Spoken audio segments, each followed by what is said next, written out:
বারবার ব্যথায় কুকিয়ে উঠছে অনু। ধবধবে সাদা বিছানার চাদরে ছোপ ছোপ রক্ত লেগে গেছে, কিন্তু তাতে বিন্দুমাত্র ভ্রুক্ষেপ দেখাচ্ছে না নির্ঝর। সে তার নিজের কাজে ব্যস্ত।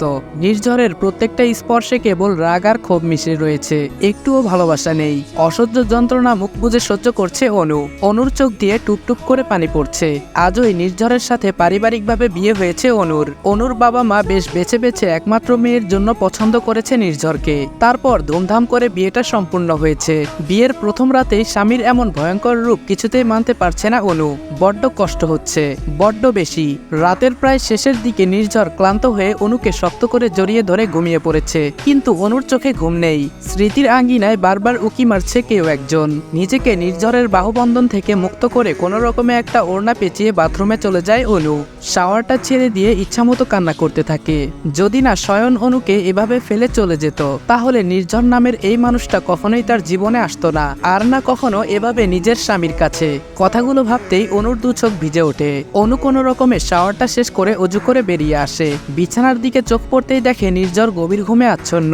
গায়ে কাঁথাটা টেনে দিয়ে জায়নামাজ আর কোরআন শরীফটা বুকে নিয়ে ঘরের এক কোণে চলে যায়। প্রথমে কয়েক পাতা কোরআন পড়তেই বাহিরে আজানের ধ্বনি কানে আসে। তারপর নামাজ শেষ করে অনু পাশে ফিরতেই দেখতে পায় তার ঠিক পাশে সাদা ধবধবে পাঞ্জাবি পরে নামাজে বসেছেন তার স্বামী নির্ঝর।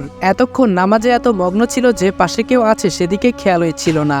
নামাজ শেষ করে অনু উঠে দাঁড়াতেই নির্ঝরও উঠে দাঁড়ায়। তারপর অনুকে একটানে নিজের সাথে মিশিয়ে নেয়। কাছে টেনে এনে কপালে একটা চুমু এঁকে দেয়। তারপর ধপ করে সোফায় গিয়ে শুয়ে পড়ে।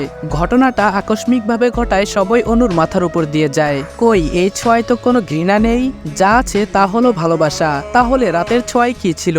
অনু অবাক হয়ে অপলক তাকিয়ে আছে নির্ঝরের দিকে।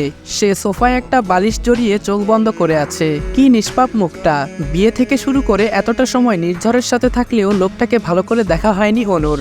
আসলে হৃদয়ের মাঝে কেউ লুকিয়ে থাকলে কি আর অন্য কারো দিকে চোখ যায়? হঠাৎই অনুর চোখ যায় বিছানার দিকে। বিছানার বেশ কিছু জায়গায় রক্তের দাগ স্পষ্ট। অনুর চোখ আবার জলে ভিজে যায়। এরকম একটা লোকের সাথেই তাকে কাটাতে হবে জীবনের বাকি রাতগুলো।